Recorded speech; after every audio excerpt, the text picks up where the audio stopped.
Romanos 5. Deus abençoe, irmão.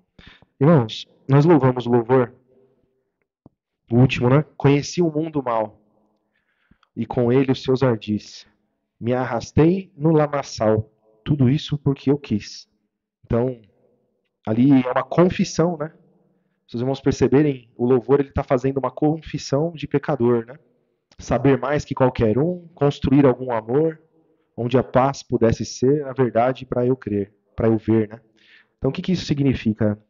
É o que a palavra diz ali no 1 de João, capítulo 2, né? Que fala que tudo que há no mundo, a concupiscência da carne, a concupiscência dos olhos, a soberba da vida, não é do Pai, mas é do mundo, né? Então isso significa, irmãos, que a gente tem dentro de nós, né? Nós sabemos muito bem de onde veio isso. O texto vai dizer, inclusive, né, que em Romanos 5, vamos ler a partir do verso 12, da onde que veio isso, né? Então o homem ele tem dentro dele já a natureza humana. Então o Senhor Jesus nos achou, como diz o louvor, assim tão sujo, né? Tão imundo, cheio de pecado, de vontades, de soberba, né? E ele numa cruz derramou o seu sangue por cada um de nós. Só que a nossa natureza humana, irmãos, ela continua ainda ativa, né? E ela só é subjugada e só é vencida por um coração quebrantado, um coração que reconhece seus erros e quer uma mudança, né? E a palavra vai falar sobre isso hoje, irmãos. Vamos ler verso 12, Romanos, capítulo 5, verso 12. Portanto, como por um homem entrou o pecado no mundo, e pelo pecado a morte, assim também a morte passou a todos os homens. Por isso todos pecaram. Pecaram e pecam, né? Porque até a lei de Moisés, né? Romanos 5, verso 12. Agora estamos no 13, né? Porque até a lei estava o pecado no mundo, mas o pecado não é imputado não havendo lei. Nós ouvimos uma pregação recentemente sobre isso, né? Então, até a lei, que lei? A lei dada no Monte Sinai. Então, muitas coisas que aconteciam não tinha uma lei que dizia isso é pecado, aquilo não é. E o livro de Romanos ele vem dizendo que basta ser criada uma lei, que o homem ele vai querer transgredir essa lei. Provoca nele algo contrário, né? Então o homem, a gente consegue entender isso, né, irmãos? Que o homem ele está sempre dentro dele, o pecado que está dentro dele, a natureza humana dele, ela é inclinada ao pecado. Nós somos inclinados ao pecado, irmãos. Glória a Jesus que nos justificou e nos deu o Espírito. Então, o Espírito Santo que faz toda a diferença, irmãos. A palavra do Evangelho, que é o poder de Deus, faz toda a diferença também. Porque pela palavra do Evangelho que nós cremos, o Espírito Santo nos faz sempre lembrar. Então, nós estamos o tempo todo com a palavra nos mostrando a verdade. E nós temos que batalhar para fazer o que é a verdade, o que é certo, né? Segundo o Evangelho de Cristo. Então, aqui no verso 14, né, irmãos? No entanto, a morte reinou, desde Adão até Moisés, até sobre aqueles que não tinham pecado, à semelhança da transgressão de Adão, o qual é a figura daquele que havia de vir. Então ele está dizendo o quê? Mesmo que não havia lei, a morte veio antes da lei. A lei é o ministério da morte. A lei é o ministério da condenação. Mas antes da lei, dada no Monte Sinai, já havia uma lei. Já havia uma lei. Foi dada uma lei lá no Jardim do Éden. Olha, no momento que vocês comerem dessa árvore, vocês morrerão. Então não comam dessa árvore. E quando eles comeram, quando Adão provou daquele fruto, foi amaldiçoada toda a terra. Toda a terra é maldita por tua causa. Não é? Então a morte, ainda que não havia lei, ela já é uma realidade. Não é? O que a lei fez foi aumentar ainda mais a condição do pecado do homem. Ficou ainda mais exposto, ficou ainda mais escandaloso, vamos dizer assim, né? Mais explícito, mais aparente, uma vez que foi dada essa lei. Provocou ainda mais pecado no homem. Então, irmãos, verso 15. Mas não é assim o dom gratuito como a ofensa. Por quê? Se pela ofensa de um morreram muitos, muito mais a graça de Deus e o dom pela graça, que é de um só homem, Jesus Cristo, abundou sobre muitos. E não foi assim o dom como a ofensa, porque um só que pecou, porque o juízo veio de uma só ofensa, na verdade, para condenação, mas o dom gratuito veio de muitas ofensas para a... Então ele está fazendo aqui um comparativo, né, um paralelo, em que Adão, por ter transgredido uma lei, cometido um pecado, aquilo foi capaz de trazer condenação para toda a descendência de Adão. E a obra de Jesus é a justificação de muitos pecadores e muitos pecados, né? Pela salvação operada por um só homem.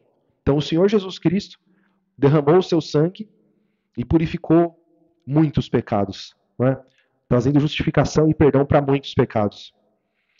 Então veio de muitas ofensas para a justificação. Verso 17. Porque se pela ofensa de um só a morte reinou por esse, muito mais os que recebem a abundância da graça e do dom da justiça reinarão em vida por um só, Jesus Cristo. Pois assim como uma só ofensa veio o juízo sobre todos os homens para condenação, assim também por um só ato de justiça veio a graça sobre todos os homens para a justificação de vida. Porque, como pela desobediência de um só homem, muitos foram feitos pecadores, assim pela obediência de um, muitos serão feitos justos. Então, um pecou, condenou todos. Um foi o único que conseguiu ser justo. Viveu em justiça, não pecou, mesmo sendo tentado. E a justiça pela vida de Cristo, pelo sangue derramado injustamente, né?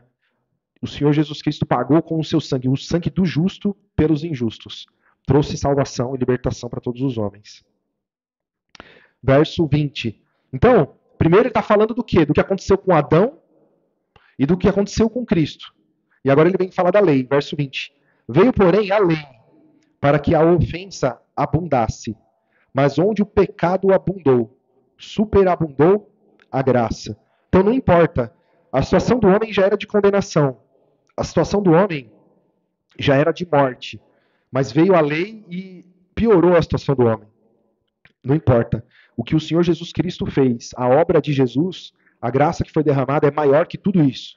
É maior do que a morte, é maior do que a maldição, é maior do que todo o pecado da humanidade.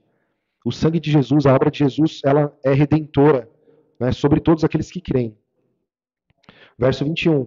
Para que assim como o pecado reinou na morte, também a graça reinasse pela justiça para a vida eterna. Por Jesus Cristo nosso Senhor. Glória a Jesus. Então, irmãos, os irmãos percebem que essa parte da carta, né, ela está caminhando aqui, ela está caminhando para o entendimento, levando o entendimento dessa igreja a entender o operar de Jesus, né? A condição do homem, a queda do homem, a incapacidade de vencer sobre o pecado. Isso é o que a carta aos Romanos vem dizendo, né? Se os irmãos olharem desde lá do início de Romanos, os irmãos vão ver, ficando claro, né? Mostrando a condição do homem, a morte, o pecado em abundância, não é? A depravação, a queda. Nenhum homem foi capaz de vencer, todos pecaram, todos estavam destituídos da glória de Deus. E aqui ele começa então a entrar na parte onde se fala da justificação, da redenção, né? No capítulo 6, irmãos, verso 1, ele diz assim: que diremos, pois? Permaneceremos no pecado para que a graça abunde? De modo nenhum. Nós que estamos mortos para o pecado, como viveremos ainda nele? Então, irmãos, parece uma pergunta, é uma pergunta retórica, né? Ele mesmo pergunta e já responde. Mas o que ele está querendo dizer aqui? Então já que o sangue de Jesus, ele superabundou, né? A graça superabundou sobre o pecado, então a superabundante graça permite que eu viva em pecado, porque a graça é maior do que o meu pecado. Então eu vou viver em pecado, fazendo a vontade da carne e dos pensamentos, porque a graça é muito abundante e vai estar tudo certo no final. E não é isso, né, irmãos? Então a palavra do Evangelho, ela vai nos mostrar aqui, no capítulo 6, que existe uma renúncia do pecado.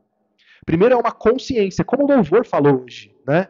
Eu conheci o mundo mal, os seus ardis, eu me arrastei no lamaçal, eu fiz porque eu queria fazer, né? Eu queria saber mais que as pessoas, eu queria construir, eu queria ter a soberba da vida, né? Mas o Senhor Jesus me achou sujo, imundo, pecador, derramou o seu sangue por mim, me amou, me salvou. Mas o que a palavra nos ensina? Que essa salvação, ela traz uma mudança, uma transformação. Junto com a salvação, vem uma transformação, uma regeneração, uma mudança de pensamento. Né? O texto vai dizer isso. Então, lendo de novo, verso 1. Que diremos, pois? Permaneceremos no pecado para que a graça abunde? De modo nenhum. Nós que estamos mortos para o pecado, como viveremos ainda nele? Ou não sabeis que todos quantos fomos batizados em Jesus Cristo, fomos batizados na sua morte? Então, lembrando, o que significa batizar? Introduzir, né? Então, todos nós que fomos introduzidos em Jesus na sua morte, como poderemos, então, viver em pecado se a gente já morreu? Então, alguém pode falar assim, mas eu não morri. Olha eu aqui, estou vivo. Meu coração está batendo, tenho saúde, inclusive. Né? Mas o que foi que morreu? Morreu a velha atitude. Morreu aquele homem que conheceu o mundo mal e que tinha prazer no mundo mal. Agora é uma nova criatura que reconhece o velho homem, que reconhece a velha condição e que vive com um pensamento, uma mente transformada. Então você diz assim: eu era esse que pecava, mas esse tal morreu. Eu sou uma nova criatura em Cristo. Eu ando em novidade de vida. Eu ando com entendimento. Né? E é o que a palavra está dizendo, né, irmãos? Então ele vai dizer, verso 4: de sorte que fomos sepultados com ele pelo batismo, na morte, para que, como Cristo foi ressuscitado dentre os mortos, pela glória do Pai, assim andemos nós também em novidade de vida. Porque se fomos plantados juntamente com ele na semelhança da sua morte, também o seremos na da sua ressurreição. Glória a Jesus. Então, o que está dizendo aqui? Eu morri com Jesus. Não é? Se isso verdadeiramente foi real, se isso é uma verdade, quando o Senhor Jesus voltar, eu vou ressuscitar também, porque ele ressuscitou. Porque é o que a palavra do Evangelho prega, né? Nos ensina. Glória a Jesus, nos promete.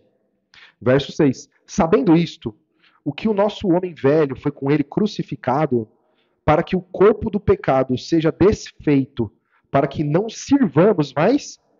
Tá vendo? Então aqui volta aquela lição que o Senhor Jesus disse para os judeus lá em João capítulo 8, né? Se o Filho vos libertar, verdadeiramente sereis livres. E eles falam, não, mas a gente não serve a ninguém. Nós somos livres. Não. Quem peca é escravo do pecado, né? Então aqui ele está dizendo a mesma coisa. Para que não sirvamos mais. O que é servir ao pecado? É o seu corpo ter dentro dele um código, né? Um desejo, uma vontade, e você deixar ele fazer tudo o que ele quer. Né? Então não é mais assim, porque hoje existe uma consciência, hoje existe o Espírito Santo, glória a Jesus, operando dentro de nós com a consciência, né? Uma mente renovada. Verso 7. Porque aquele que está morto está justificado do pecado. Ora, se já morremos com Cristo, cremos que também com ele viveremos, sabendo que, tendo sido Cristo ressuscitado dentre os mortos, já não morre. A morte não tem mais domínio sobre ele. Glória a Jesus. Pois quanto a ter morrido, de uma vez morreu para o pecado, mas quanto a viver, vive para? Então, como que alguém pode matar Jesus? Não tem como matar Jesus mais, porque ele já morreu. Então, o poder da morte foi vencido por Jesus. Então, não tem mais como Cristo morrer, ele ressuscitou. E agora ele não vive mais num corpo como o nosso corpo mortal, ele tem um corpo glorificado. Né? Então, ele está usando essa verdade para falar também sobre a verdade que é alguém que é regenerado, transformado, né? Que vive não na carne, mas no espírito, né? Verso 10. Pois, quanto a ter morrido, de uma vez morreu para o pecado, mas quanto a viver, vive para Deus. Assim também vós. Olha aqui, que importante, né, irmãos? Verso 11. Assim também vós, considerai-vos certamente mortos para o pecado, mas vivos para Deus, em Cristo Jesus, o nosso. Então, não é uma questão assim, eu sou pecador. Eu sou pecador, então ninguém pode dizer para mim que eu pequei, porque a palavra diz que eu sou pecador. Não, eu tenho que me considerar morto pelo pecado, perdão, morto para o pecado. Eu tenho que me considerar morto porque eu fui introduzido na morte de Jesus. Então é uma consciência. Eu fui sepultado com Jesus. Então não existe mais pecado na minha vida, não admito mais. Eu não aceito mais pecado para minha vida. Então, essa é uma consciência, como diz aqui, considerai-vos certamente mortos. Então eu entendo, eu morri para o pecado, na minha vida não tem mais pecado. Não aceito mais pecado, não admito mais pecado, né? Não concordo mais com o pecado. Então ele vai dizer, verso 12: não reine, portanto, o pecado em vosso corpo mortal, para lhe obedecerdes em suas concupiscências. Tá vendo? Então, antes você fazia porque você queria, como diz o louvor. Agora não. Agora eu entendo a minha condição, eu reconheço que eu sou pecador, reconheço. E o pecado não vai mais dominar a minha vida, não vai mais dizer o que eu faço, como eu faço, não é? Eu não tenho mais esse negócio de esse espírito de Gabriela. Eu nasci assim, vou morrer assim, né? Ah, eu nasci assim, não, eu sou assim, né? As pessoas têm que me aceitar como eu sou. As pessoas têm que me amar como eu sou. Até um louvor que a gente diz isso, né? Quando a gente está lá confraternizando, né? E a gente ama os irmãos como eles são, mas a gente não concorda com o pecado de ninguém, né? E nós mesmos temos que olhar para nós e não deixar o pecado que habita na carne reinar sobre as nossas vidas. Então ele diz, verso 12: não reine, portanto, o pecado em vosso corpo mortal, para lhe obedecerdes em suas concupiscências, e nem tampouco apresenteis os vossos membros ao pecado por instrumentos de iniquidade, mas apresentai-vos a Deus como vivos dentre os mortos, e os vossos membros a Deus como instrumentos de justiça. Então, o que ele está dizendo, né? Não apresenteis os vossos membros. É como se você pegasse os seus membros, entregasse para o pecado e falasse assim: pecado, pode fazer o que você quiser. Tá aqui os meus membros aqui, ó. O que você quer trabalhar hoje? Na minha mente, nos meus braços, no meu coração, né? Não apresente, não esteja disponível para o pecado. Não, esteja disponível para dar fruto. Esteja disponível para que Jesus te use para fazer o que é certo, para operar o que é bom, né? Então os irmãos percebem que é um impulso. A palavra está convencendo a gente a ter essa inclinação, não é? Essa inclinação. Glória a Jesus. Verso 14. Porque o pecado não terá domínio sobre vós, pois não estáis debaixo da lei, mas debaixo da graça. Então a lei, ela não dava nenhum entendimento para o homem.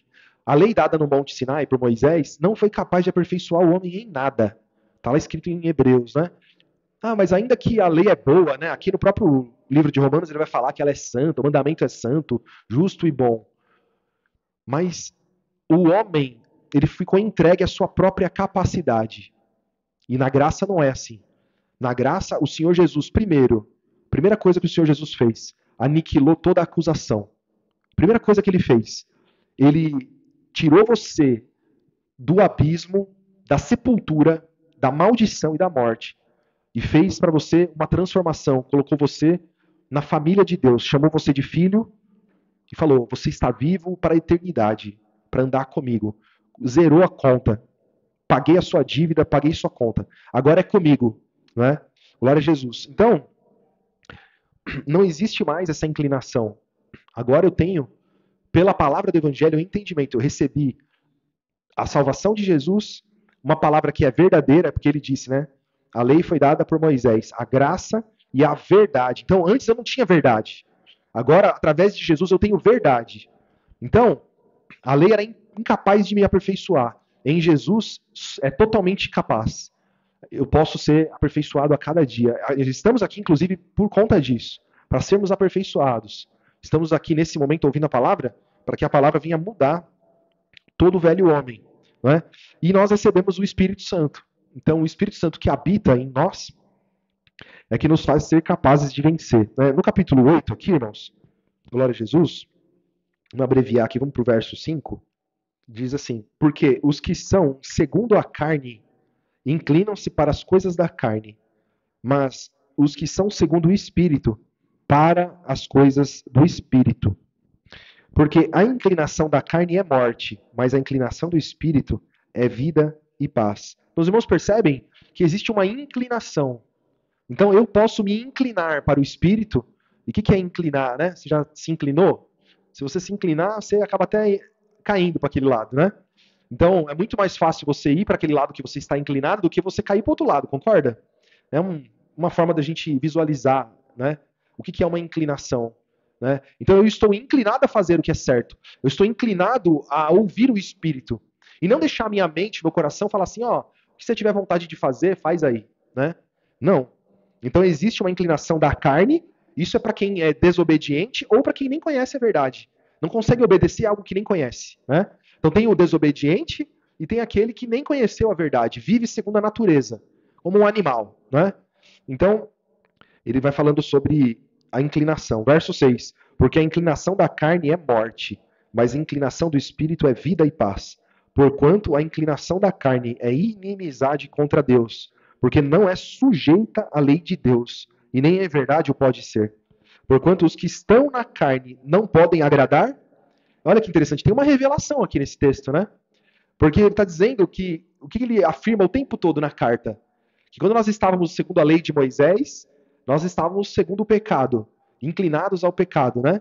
Mas quando nós estamos inclinados ao Espírito, então nós estamos sujeitos à lei de Deus. Então, se eu estou na lei de Moisés e estou inclinado ao pecado, quando eu estou inclinado ao Espírito, eu estou segundo a lei de Deus, a lei de Cristo, automaticamente são duas leis diferentes, né?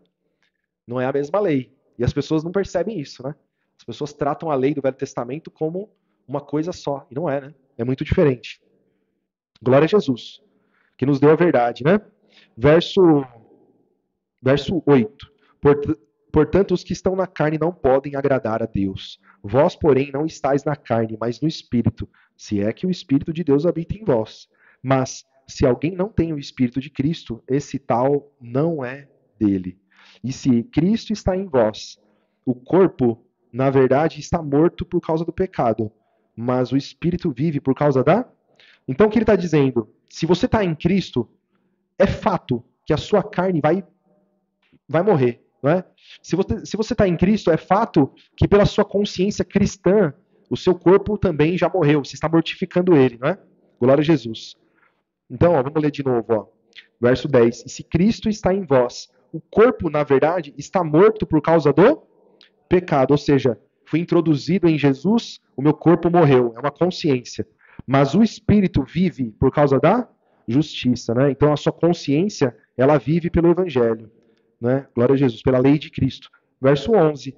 E se o espírito daquele que dentre os mortos ressuscitou a Jesus habita em vós, aquele que dentre os mortos ressuscitou a Cristo, também vivificará os vossos corpos mortais pelo seu espírito que em vós habita. Glória a Jesus. Então, é também uma consciência, né, da esperança de Cristo. Então, se tudo isso é verdade, se realmente, apesar de você estar habitando ainda nesse corpo, você está inclinado ao espírito, se você está vivendo nesse corpo, você considera que você morreu com Cristo, automaticamente, assim como Cristo ressuscitou, você também ressuscitará naquele dia, né? Glória a Jesus. Glória a Jesus, né? Por essa salvação tão maravilhosa. Vamos ler outro texto aqui, irmãos? Espera só um minutinho. Vamos para primeiro João, irmãos. É a primeira carta de João, né? Depois de 2 Pedro. Capítulo 3, verso 1, tá? 1 de João, capítulo 3, verso 1. Então, antes, né, de chegar nesse capítulo aqui, ele vai falando que Deus é luz, ele não há treva nenhuma. Se dissermos que estamos na luz, não é? E odiamos nosso irmão, somos mentirosos, é isso? Fala muitas coisas, né? Fala sobre o pecado. Se dissermos que não temos pecado, mentimos, enganamos a nós mesmos. Fala que Jesus Cristo é nosso advogado junto ao Pai. Ou seja, ele reconhece que ainda existe a possibilidade do cristão, com tudo isso que nós afirmamos aqui, né? Porque eu estou inclinado ao Espírito. Eu estou inclinado ao Espírito. Então, por que se eu estou inclinado ao Espírito e eu morri quando eu fui introduzido em Cristo, por que eu peco? Não é? Por quê? Porque tudo isso é uma consciência. Tudo isso é uma vida racional em Cristo. Se eu não tiver fé nisso, eu posso voltar a ser inclinado à carne. Se eu perder a fé, se entrar incredulidade no meu coração, se eu apostatar da fé, não é? eu volto à minha natureza. Por quê? Porque ela, naturalmente, ela está viva. É na consciência que ela está morta. Então a minha consciência deve dominar a minha carne. E não o contrário, não é? Então, quando chega no capítulo 3, ele vai dizer o quê, né? Verso 1. Vede, quão grande amor nos tem concedido o Pai, que fôssemos chamados filhos de Deus. Por isso o mundo não nos conhece, porque não conhece a Ele. Amados, agora somos filhos de Deus, e ainda não é manifestado o que havemos de ser. Mas sabemos que, quando Ele se manifestar, seremos semelhantes a Ele, porque assim como é, o veremos. Glória a Jesus.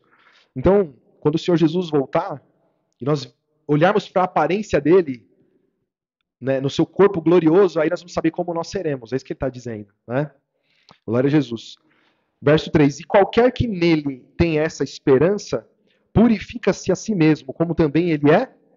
Então você percebe, irmão, que a palavra o tempo todo aqui, ela está falando para a gente ter uma consciência transformada. Purifica-se, inclina-se, considere-se. Né?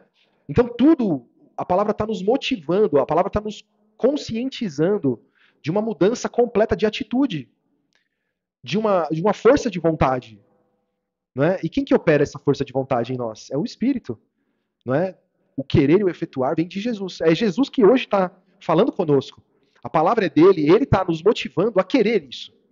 Está nos ensinando a isso. Não é? Verso 3. E qualquer que nele tenha essa esperança, purifica-se a si mesmo, como também ele é puro. Qualquer que pratica o pecado também transgride a lei, porque o pecado é a transgressão da lei. E bem sabeis que ele se manifestou para tirar os nossos pecados, e nele não há pecado. Qualquer que permanece nele não pratica o pecado. Qualquer que permanece em pecado não o viu e nem o conheceu. Então, irmãos, dá para a gente fazer uma lista aqui sem fim de pecado. Tudo que é pecado. A gente começar a escrever aqui uma lista, ela não acaba nunca, porque tem muito pecado. Não é? Uma coisa é você cometer um pecado, um deslize, um pecadinho ou pecadão, não importa. Não é? Aquilo ali te gerar constrangimento, sofrimento, abatimento, é uma coisa, né? Mas aquilo não é uma prática, aquilo não é uma coisa constante, aquilo não é uma coisa do seu dia a dia. Então, irmãos, ele está falando sobre praticar, sobre viver, né? Qualquer que permanece nele, verso 6, não pratica o pecado. Qualquer que permanece em pecado não o viu e nem o conheceu. Filhinhos, ninguém vos engane. Quem pratica a justiça é justo, assim como ele é justo. Quem pratica o pecado é do diabo, porque o diabo peca desde o princípio. Para isso, o Filho de Deus se manifestou, para desfazer as obras do diabo. Qualquer que é nascido de Deus não permanece em pecado. Tá vendo, irmãos? Então, o que é ser nascido de Deus? Você foi introduzido em Cristo, morreu a morte de Cristo e renasceu, ressuscitou com ele. Viveu agora uma nova criatura em Cristo Jesus, uma consciência transformada, uma mudança completa de pensamento. Então, automaticamente, eu nasci de Deus. Então, eu não posso permanecer com os mesmos pecados. Eu não posso viver praticando os mesmos pecados, porque a palavra está me constrangendo e me corrigindo todo dia. Agora, se a minha vida continua cometendo os mesmos pecados e não estou nem aí e permaneço nisso, na verdade, irmãos, o Espírito Santo não está habitando, não está operando. Não é? Quem que é Senhor da minha vida? Não é? Não, que o pecado não reine sobre a sua vida, nós lemos. Não é? Por quê? Porque ele pode ser um rei na sua vida, ele pode dominar. A vontade vem, você vai e pratica. A vontade vem, você vai e faz. Não é? Então quem que está reinando? É Jesus que reina na sua vida? Não. Você está no reino dos céus ou você continua no reino nesse mundo, né? Então a palavra está nos dizendo isso, irmãos, é uma consciência, né? Verso 9: qualquer que é nascido de Deus não permanece em pecado, porque a sua semente permanece nele e não pode pecar, porque é nascido de Deus. E nisso são manifestos os filhos de Deus e os filhos do diabo. Qualquer que não pratica a justiça, não ama e não ama o seu irmão, não é? Aí ele já começa a introduzir aqui, irmãos, o amor, né? Então veja, a prática da justiça, a prática da transformação, a prática de uma novidade de vida em Cristo, né? Deixando a prática do pecado, deixando o costume do pecado, a inclinação do pecado. E aí ele começa a falar agora do amor entre os irmãos, né? Glória a Jesus. Verso 11, porque esta é a mensagem que ouvistes desde o princípio, que nos amemos uns aos outros. Não como Caim, que era do maligno, e matou seu irmão. E por que causa o matou? Porque as suas obras eram más, e as de seu irmão justas. Meus irmãos, não vos maravilheis se o mundo vos odeia. Nós sabemos que passamos da morte para a vida, porque amamos os irmãos. Quem não ama o seu irmão permanece. Então, olha que interessante, ele usa o mundo. Ele fala assim: olha, não se maravilhem, porque o mundo vos odeia. Porque vocês são do reino dos céus, vocês são da família de Deus. Vocês não pertencem a esse mundo. Vocês são espirituais, eles são naturais. Então, é natural, tá tudo bem, a gente entende que o mundo nos odeia, que o mundo resiste, que o mundo não quer viver em comunhão com a gente. A gente entende isso. Agora, o que não dá para entender é a gente não amar os irmãos, que somos de uma mesma família. É isso que a palavra está dizendo. A palavra está dizendo exatamente isso.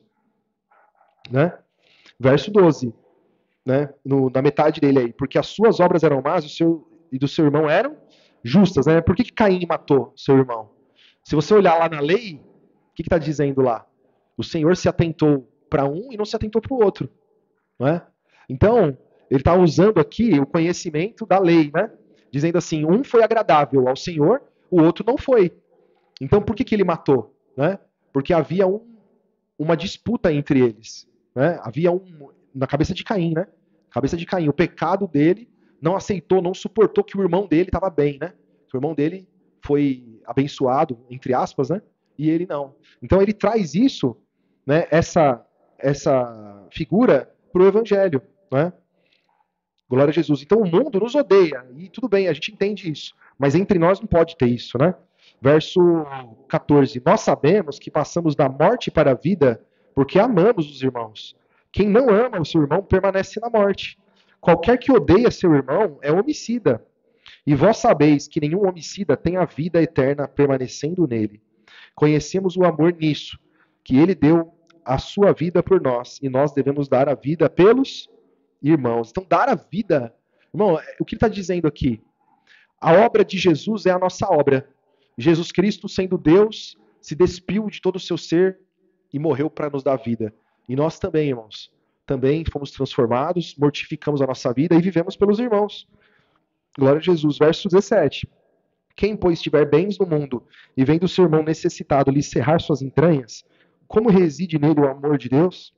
Meus filhinhos, não amemos de palavra e nem de língua, mas em obra e em verdade. E nisso conhecemos que somos da verdade, e diante dele estamos seguros em nossos corações. Porque se o nosso coração nos condena, maior é Deus do que o nosso coração, e conhece todas as coisas. Amados, se o nosso coração não nos condena, temos confiança para com Deus. O que ele está dizendo aqui, irmãos? Uma sinceridade, uma mente consciente e sincera diante de Deus, né? Glória a Jesus. Qualquer coisa que lhe pedirmos, dele a receberemos, porque guardamos seus mandamentos e fazemos o que é agradável à sua vista. E o seu mandamento é esse, que creiamos no nome do seu Filho Jesus Cristo e nos amemos uns aos outros, segundo nos deu mandamento. E aquele que guarda os seus mandamentos, nele está, e ele nele. E nisso conhecemos que ele está em nós, pelo Espírito que nos tem dado. Glória a Jesus. Então, irmãos, os irmãos percebem que uma vida transformada, né, de inclinação ao Espírito, ela envolve uma mudança completa de pensamento, de atitude e, ao mesmo tempo, uma manifestação de amor entre os irmãos. Né? Então, eu sou transformado, eu não sou mais inclinado ao pecado e também tenho, né, na minha atitude, na minha vida, uma vida de amor, né, de comunhão com os irmãos. Glória a Jesus. Então, isso serve de evidência para nós, né? Como que está o nosso coração? Como que está o nosso coração com os irmãos, né? Como que está a nossa vida? Como que está a nossa atitude? A gente coloca isso, né, diante dessa palavra, a gente medita nisso, olha para dentro de nós, né? E tem que haver dentro de nós um acerto de contas, né? Para eu entender, olha, eu estou no caminho, eu estou entendendo a palavra, eu amo os meus irmãos, eu venci muitas coisas, estou vencendo, não concordo com o pecado. Glória a Jesus, vamos seguindo assim, né? E a palavra veio hoje, irmãos, para fortalecer esse entendimento. E muitas vezes nos limpar e nos purificar de todo mal. Amém, irmãos? Em nome de Jesus. Vamos agradecer, irmãos. Vamos ficar de pé.